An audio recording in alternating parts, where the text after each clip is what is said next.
Hello everyone, welcome to NEET in 200 days challenge number இருக்குது daily challenge day number 71ல ஓகேவா.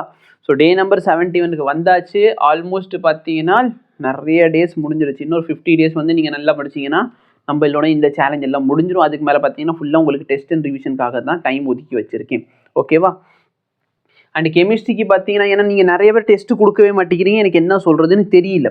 Okay, so இதுக்கு மேலே நான் என்ன சொல்கிறது எனக்கு தெரியல, இல்லை உங்களுக்கு வேண்டாம் அப்படின்னா சொல்லிடுங்க. இனிமேல் இந்த சேலஞ்ச் வீடியோ நான் அப்லோட் பண்ணுறதை நிப்பாட்டிடுறேன் ஓகேவா. ஸோ ப்ராப்பராக எத்தனை பேருக்கு வேணும்னு சொல்லுங்கள், கண்டினியூ பண்ணுவோம், இல்லைன்னா நிப்பாட்டிடுவோம். கெமிஸ்ட்ரிக்கு இனிமேல் டெய்லி ஒரு வீடியோ மட்டும் கொடுக்க சொல்கிறேன் சரிங்களா. டெய்லி ஒரு வீடியோ மட்டும் பாருங்கள், லெக்சர்ஸ் நீட்டாக புரியும்.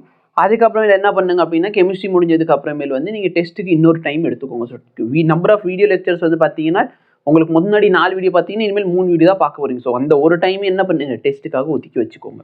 இதுக்கு மேலே நீங்கள் டெஸ்ட் எழுத மாட்டீங்கன்னா உங்கள் பிரச்சனை சரியா. அப்புறம் அடுத்த வருஷம் ட்ராப்பர் ஆகிடுற மாதிரி ஆயிரும், இல்லைன்னா இன்ஜினியர் ஆகிற மாதிரி இருக்கும். அதனால் ப்ராப்பராக டெஸ்ட் எழுதி பழகிக்கோங்க சரிங்களா. இன்னும் 130 நாள் கிட்ட உங்கள்கிட்ட இருக்குது.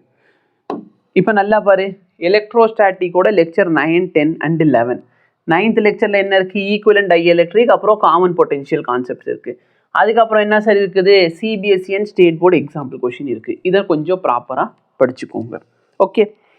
அடுத்து பாருங்க, டிஎன்எஃப் பிளாக்கோட ஃபர்ஸ்ட் லெக்சர் இன்ட்ரோடக்ஷன் என்ன, டிரான்சிஷன் எலிமெண்ட் என்ன, preparation and important property K2Cr2O7 KMnO4. So இது வந்து பொட்டாசியம் பை கார்பனேட் நினைக்கிறேன் சரியா, இல்லைனா தப்பாக சொல்கிறேன்னு எனக்கு தெரில. பொட்டாசியம் இது KMnO4 என்ன வரும், பொட்டாசியம் பர்மேக்னெட்டா? இல்லை பொட்டாசியம் பர்மேக்னெட் இஷ்டத்துக்கு பேசிக்கிட்டு இருக்கேன். பொட்டாசியம் பேரெல்லாம் மறந்து போச்சு. K2Cr2O7 என்ன, ஏன்னா இது அந்த பிங்க் கலரில் இருக்கும் கரெக்டாக இல்லை, இது பர்பிள் கலரில் இருக்கும். இந்த டைட்ரேஷனில் நானும் படிச்சிருக்கேன்ப்பா, அந்த இதோட பேர்லாம் மறந்து போச்சு. இல்லை ரொம்ப வருஷம் கழிச்சு, லாஸ்ட் இயரில் சேலஞ்ச் சொல்கிறப்ப கரெக்டாக தான் சொன்னேன்னு நினைக்கிறேன். K2Cr2O7 கெமிக்கல் நேம் என்ன, பொட்டாசியம் டைக்ரோமேட். நான் என்ன சொல்லியிருந்தேன், டைக்ரோமேட் தான் சொன்னேன்னா பர்மேக்னெட் சொல்லிட்டு, அது பொட்டாசியம் பர்மேக்னெட் நினைக்கிறேன். KMnO4 என்னது, பொட்டாசியம் பர்மேக்னேட். இப்போ கரெக்டாக தான் இருக்குது. இப்போ வரைக்கும் கொஞ்சம் அறிவெல்லாம் இருக்க தான் செய்யுது ஓகே.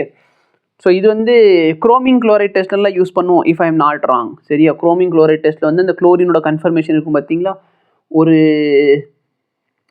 ஆரஞ்சு கலர் சொல்யூஷன்லேருந்து இந்த புகை வரும். அந்த புகையை வந்து நீங்கள் இன்னொரு லிக்விடில் விட்டு அது எல்லோ கலராக மாறும். அதை வச்சுக்கிட்டு நம்ம கன்ஃபார்ம் பண்ணுவோம். So confirmation test of chloride, chromyl chloride டெஸ்ட்னு இருக்கும். அகைன் நான் தப்பாக இருந்தால் கரெக்ட் பண்ணிடு ஓகேவா.